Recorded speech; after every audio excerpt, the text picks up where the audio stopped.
A new series on the book of Daniel. Daniel is probably one of my favorite biblical characters. And to get us started today, I want to talk about things that we are afraid of, or that you know of other people are afraid of, because obviously we're not afraid of anything, right, men?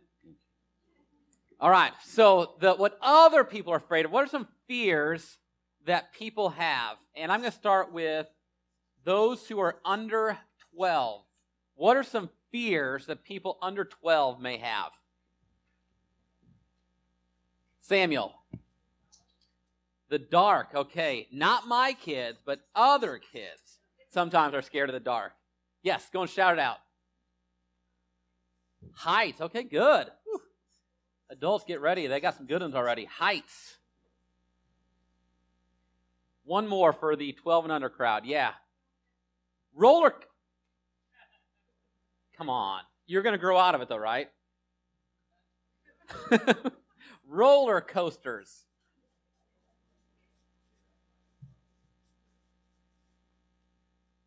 All right, so we're going to now go teenagers, 13 through 19. Teenagers, what are some things that people in their teens may be afraid of? Roller coaster, we got another mark. Okay. Boo! All right. What are some other things that teenagers may be afraid of? Clowns. Wow, clowns. Okay. Go to San Francisco. You don't have to worry about that. Germs.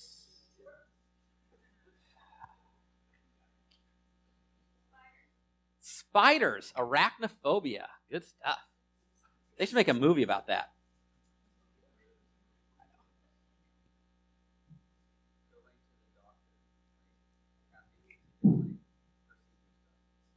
So pray for my son. He evidently has knows people have lots of fears. I'll tell you one of my fears as a teenager. I hated the lunchroom. I hated walking into the lunchroom going, I'm not sure where I'm going to sit because my group of friends is small and it moves. And so I don't know if this is the week that I can sit here or this will be the week that I put my tray down and realize I am the third wheel here and I wish I would have sat somewhere else. Anyone else ever afraid of lunchrooms? Okay, some of you guys are not nearly. I'm still a little bit terrified of lunchrooms where at least when I have my kid there, I know I should have a seat by my kid. And if I don't get a seat by my kid, then I'm just walking back out. All right, so 20 up. Not necessarily your fears, because you guys are all fearless, but what are some of the fears of adults that you've heard of? Not making the right decision. Okay, decisions. That gets harder and harder the more lives you're responsible for too, doesn't it? Change. Have you found that change is less fearful when you're the one making it? Change doesn't affect me as long as I'm making it. Okay, public speaking. Way to overcome that fear.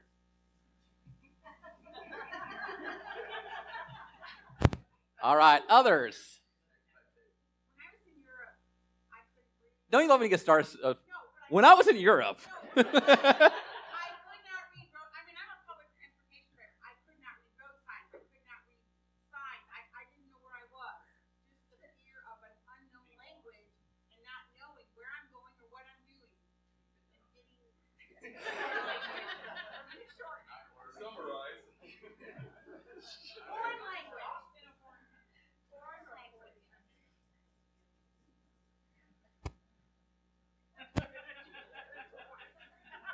Penny. No, Andrew King, you're not allowed back in. You've had 4 answers. Was it expectations? That's a huge one.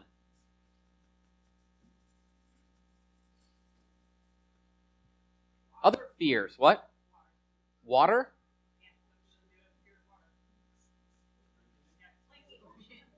Okay. All right, so I'm gonna transition this just a little bit. Fear, we're talking right now of like things that make us anxious. I want to broaden the word fear to get to start encompassing some of the biblical terms as well, because sometimes fear can be used in a right way, talking about awe, something that will put you in awe. And so I'm going to start off with a couple. Niagara Falls the power and majesty of Niagara Falls can put me in awe of, wow, that's just amazing. What are some other things that can put us in awe? Okay, mountains. What was the other one? Birth of a child, yes. I don't know, I've never seen one of those, but I've heard they're spectacular.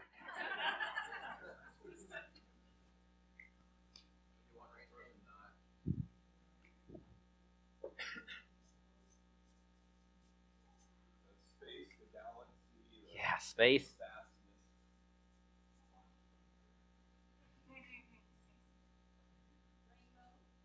Rainbow.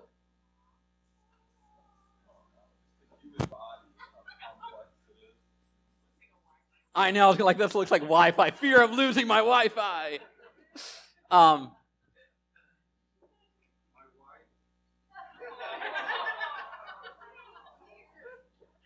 When I went to Europe.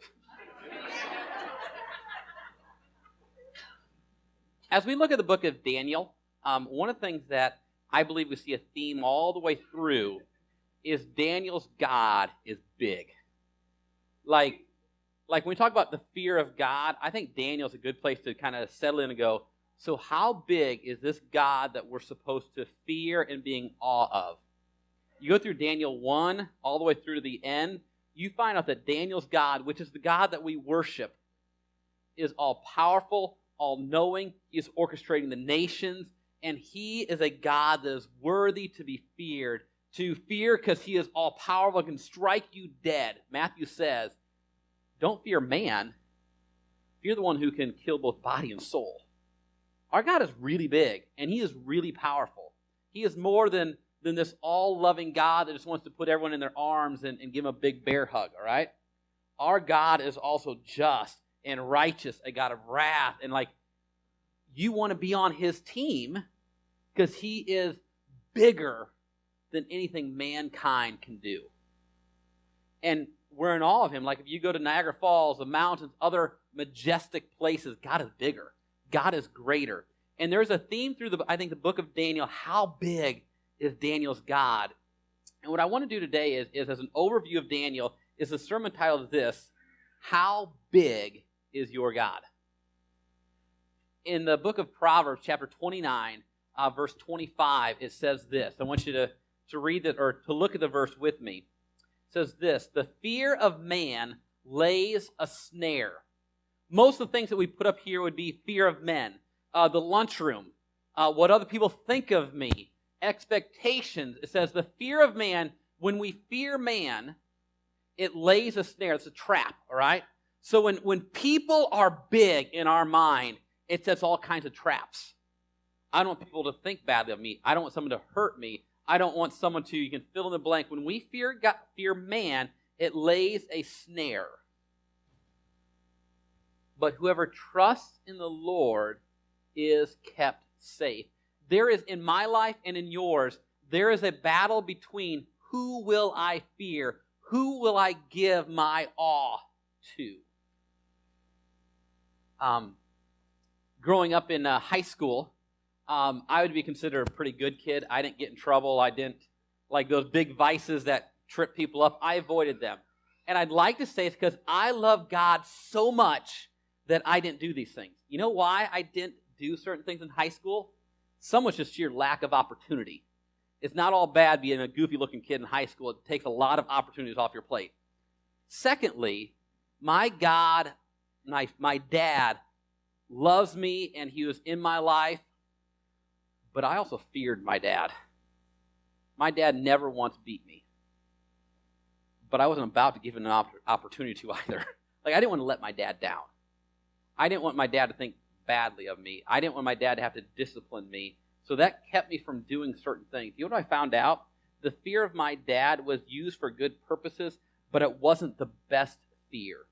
It wasn't until I got to college, and my dad, if you will, to some degree, he was off the radar. He wasn't right there every moment of the day, where God allowed me to shift from having a fear of my dad in a healthy way to a fear of my God, where I wanted more than I wanted to please my friends, more than I wanted to get a good grade.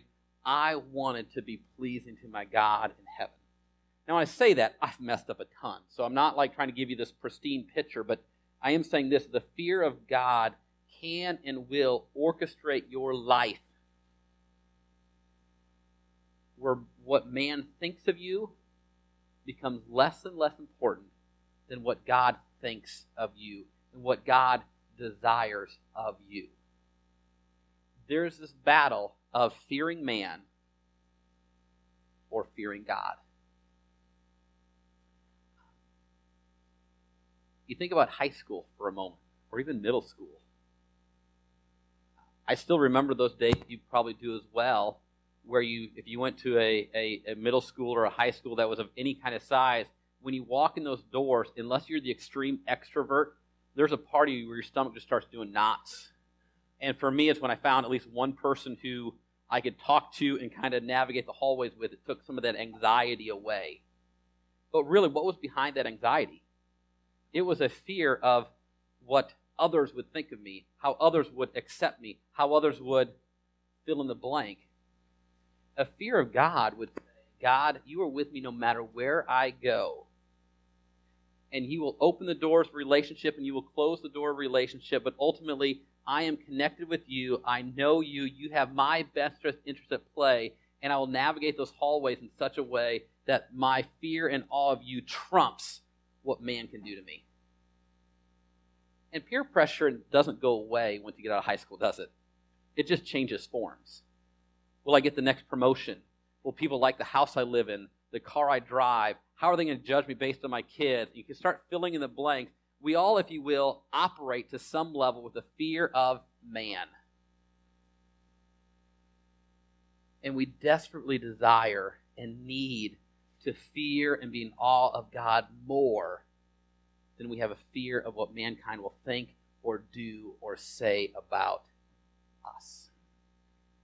Daniel is an amazing guy. As a teenager, as young as 13, probably closer to 15 years of age, there's this guy named Nebuchadnezzar who ends up being the king of Babylon. He comes into Jerusalem and he takes captive, political hostages, if you will, the teenagers that were of royal descent, that were intellectually superior to their peers, and who are good looking. So Daniel, if you will, he would be like William and Kate's sons. All right? William and Kate's sons, I don't know their names, but like they have a pretty sweet life ahead of them, don't they? The not prince and princess, and so I'm not sure what they are, but their life has kind of already been ordered. And imagine, if you will, if William and Kate's sons were taken political hostage and brought to the Middle East. That's where Daniel is.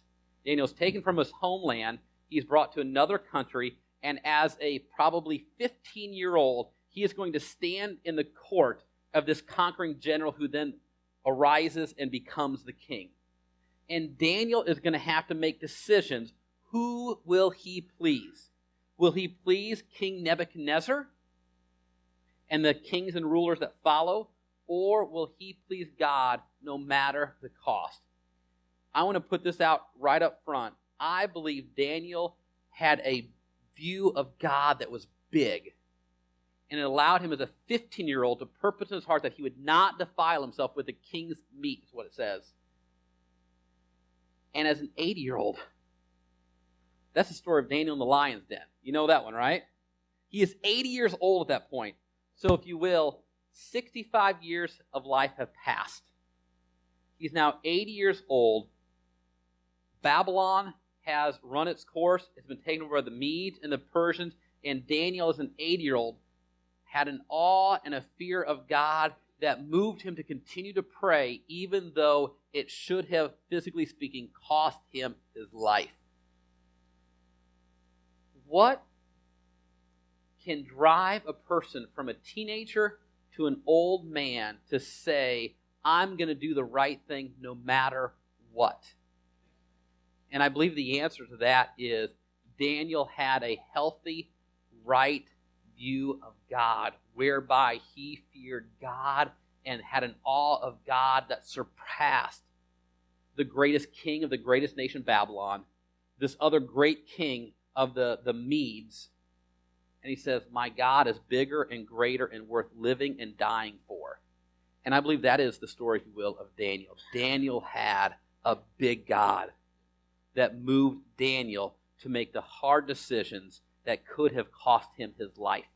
Next week, we're going to be having a youth service. I guess Redemption's doing that today. It's kind of funny. They're doing theirs today. We're doing ours next week. But we're hopefully, Andrew's supposed to be preaching next week. So you're on cue for Daniel chapter 1. Don't say what. You already know this. Those who went to camp, you'll be giving your testimonies. We'll be having our college students share what their life at Cedarville is like. And then Darren hopefully will be here as well to share what God's doing in his seminary education. The whole service can be run by our Reach Praise team and our youth next week. And Daniel 1 is where we'll be at next week. And Daniel 1 is the story of that 15-year-old Daniel who decides, no matter what it costs him, he will serve his God. If we look at Daniel, there's some other things that I think are important to the background on Daniel. Daniel, the actual book, was written both Hebrew and Aramaic. So the first chapter and then chapters 8 through 12 are all written in Hebrew. Hebrew is the language of choice for the Jewish people. Chapters 2 through 7 are written in Aramaic. The reason I share that is it's the only book with that kind of difference in language. There's only one other small portion of the Old Testament that's written in Aramaic. But Daniel was ministering not just to the nation of Israel, he was ministering to the nations, as his prophecies contained not just what God was doing in Israel, but what God was orchestrating in the nations on the globe. And Hebrews 2 through 7 puts the spotlight on the God that is sovereign over more than just the nation of Israel, but the God who is sovereign over the nations of the world, over all of history. It begins at Babylon and it will end with the revived Roman Empire. Daniel covers the fall of Jerusalem and Judah. Daniel covers the exaltation of the Babylonian Empire and its fall. Daniel covers the rise of the Medo-Persian Empire. Daniel's prophecy lays out in great detail the rise and fall of Babylon, Medo-Persia, Greece, Roman, and the still to come revived Roman Empire in striking prophetic detail. When you read through Daniel, especially chapters 7 through 12, you will see that we have a God that is so big that he knows the beginning he knows the beginning and the end as if it's already happened. In the book of Daniel, we find out that we have a God that exists outside of time. God is instrumental in the affairs of mankind across the globe. So sometimes when we see what's going on in the nations, what's going on in our nation, what we tend to see is chaos and disorder. What we don't understand sometimes, what we fail to realize, is that we have a God who is above that apparent disorder and chaos, who is working his end game and his timing through people that know God and people who hate God. He's using all of them to work out his plan, and he's doing it in great detail. We see that in Daniel. You read the prophecies, it's amazing how he tells the future of the nations that will rise and fall.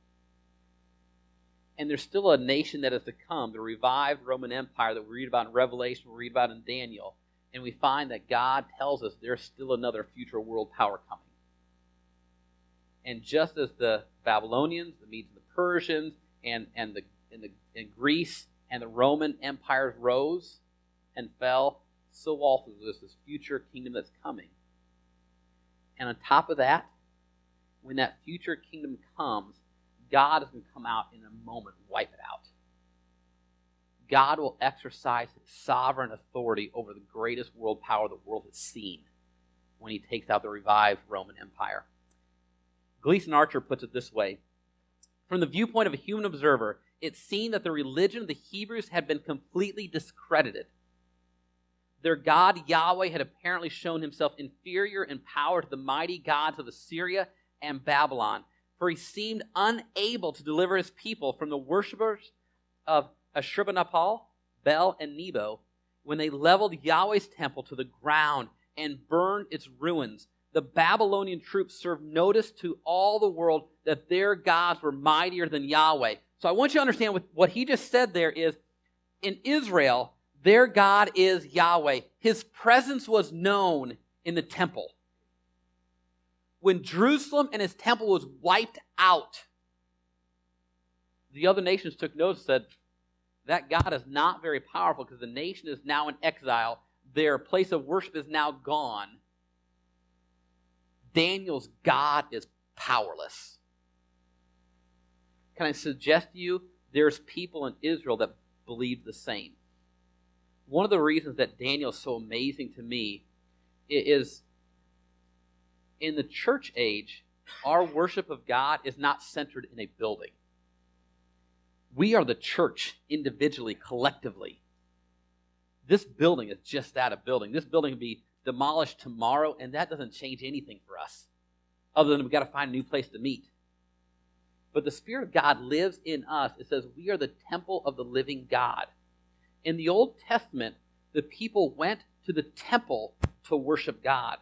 So if there is no temple, where is God at? Would have been the natural conclusion.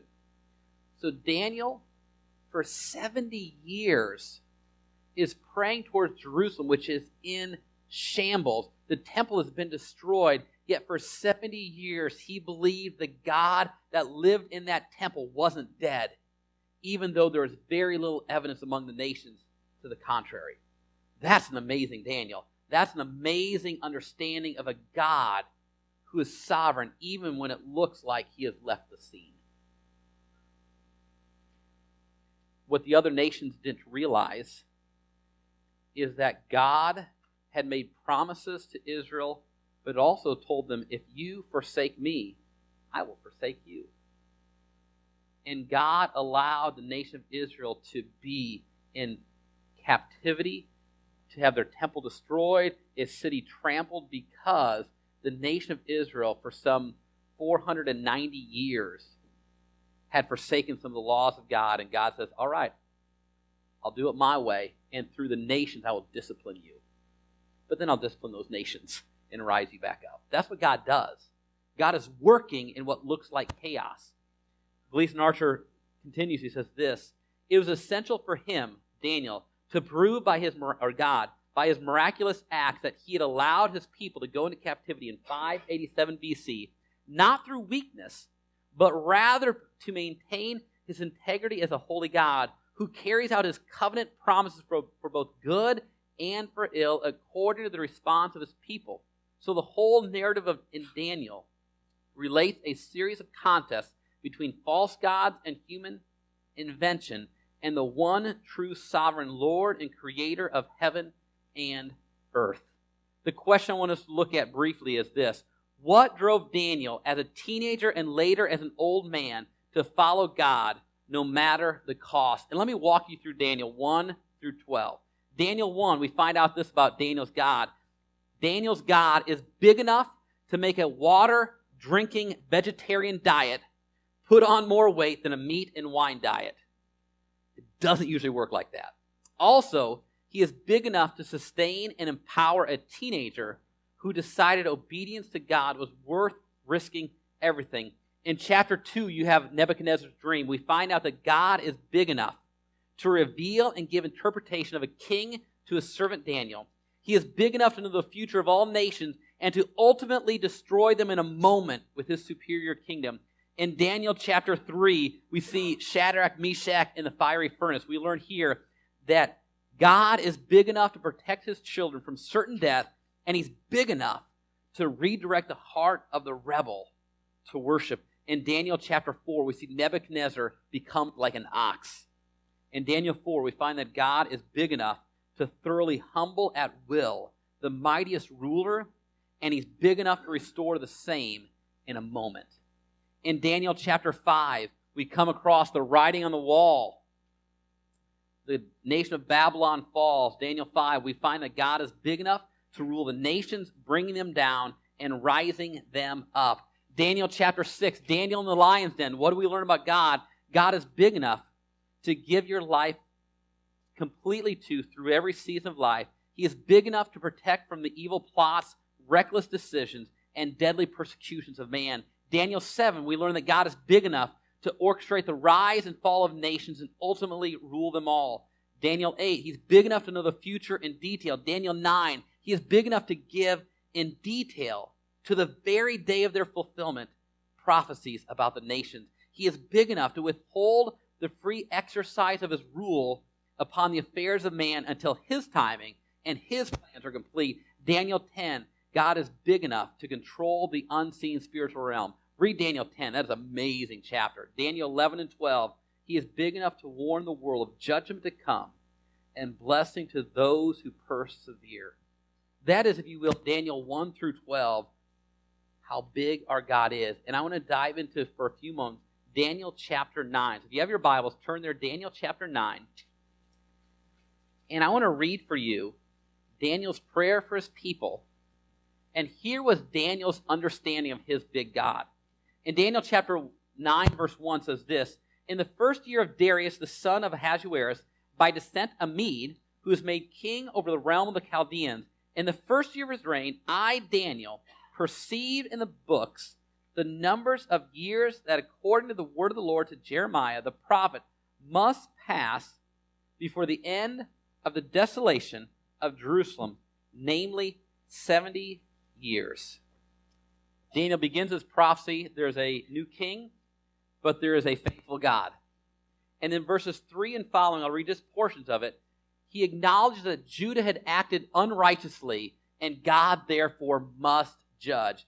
Daniel chapter 9, verse 3, Daniel says, "Then I turned my face to the Lord, seeking him by prayers and pleas for mercy with fasting and sackcloth and ashes. I prayed to the Lord my God, and I made confession, saying, O Lord, the great and awesome God, who keeps covenant and steadfast love with those who love him and keep his commandments, we have sinned. We've done wrong. We've acted wickedly and rebelled, turning aside from your commandments and rules. We have not listened to your servant, the prophets, who spoke in your name to our kings, our princes, and our fathers, and to all the people of Israel, of the land. To you, O Lord, belongs righteousness. But to us, open shame, as at this day to the men of Judah." And he continues to go through, we have sinned as a nation. God, you are right to rule us, to judge us, to put us into captivity. He acknowledges that God is right when he judges his people. But if you drop down to verse 16, what you find out that although Judah, like us, was unfaithful, God's faithfulness is bigger than our unfaithfulness. Look what he says in verse 16. "O Lord, according to all your righteous acts, let your anger and your wrath turn away from your city in Jerusalem, your holy hill, because for our sins, for the iniquities of our fathers, Jerusalem and your people have become a byword among all who are around. Now therefore, O our God, listen to the prayer of your servant, to his plea for mercy, and for your own sake, O Lord." That's important. For your sake, God, make your face to shine upon your sanctuary, which is desolate. Daniel is praying for the reconstruction of Jerusalem and its tabernacle. This place has been in ruin for 60 plus years. And Daniel says, God, for your fame, you can rise that tabernacle back up. You can allow it to be rebuilt. And we find out it does get rebuilt. 70 years. Can you think of what was going on 70 years ago in this country? It was a long time ago. 70 years, and Daniel is still praying that God would do what he hadn't done for 60 plus years already. Oh God, incline your ear and hear. Open your eyes and see our desolations in the city that is called by your name. For we do not present our pleas before you because of our righteousness, but because of your great mercy. O Lord, hear. O Lord, forgive. O Lord, pay attention and act. Delay not for your own sake, oh my God, because your city and your people are called by your name. Daniel says, God, because you're big and your name is greatly to be praised, although we have sinned, you are greater than our sin. Forgive us. Rise up your city. Rise up your people so the nations will worship not us, but they'll worship you. How big is your God? Daniel's God was big enough that as a 15-year-old and an 80-year-old, he was worthy, he was willing to give his life for him. Daniel's God was so big that after over 60 years of the nation being broken down, he still prayed to that God, even though there didn't seem to be evidence among the nations that he was still working. Proverbs 29, the fear of man lays a snare, but whoever trusts in the Lord will be saved, will be kept safe. Big idea this morning. Are you enslaved by a fear of man or liberated by the fear of God? I know in an overview like this, I feel like we're kind of just jumping into the big idea here. But imagine with me if you are Daniel. As a 15-year-old brought into captivity, they change your diet, they change your language, they teach you a new culture. What would have the easy route been for Daniel? Go with the flow, Daniel. You go with the flow, they're going to make you a leader in their nation. They're going to treat you well. You'll get the best food, the best clothing, and you'll have no problem having peace. But Daniel doesn't take that route. Daniel doesn't, if you will bow to the peer pressure of that situation and forsake his God and follow Nebuchadnezzar's God. But instead, Daniel says, I'm not going to defile myself. I'm going to serve the living and the true God because I fear him more than I fear man. Kids, you're going to school next week. Yay, right? All of you excited about school? Parents, are you excited about school? I know I am.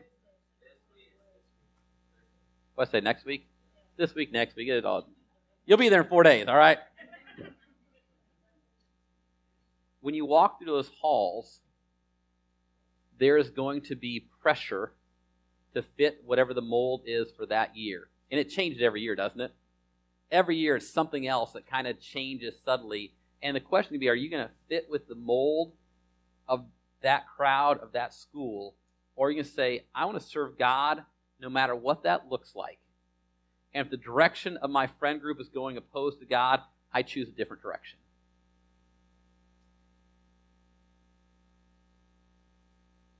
Most of y'all are going to go into work tomorrow.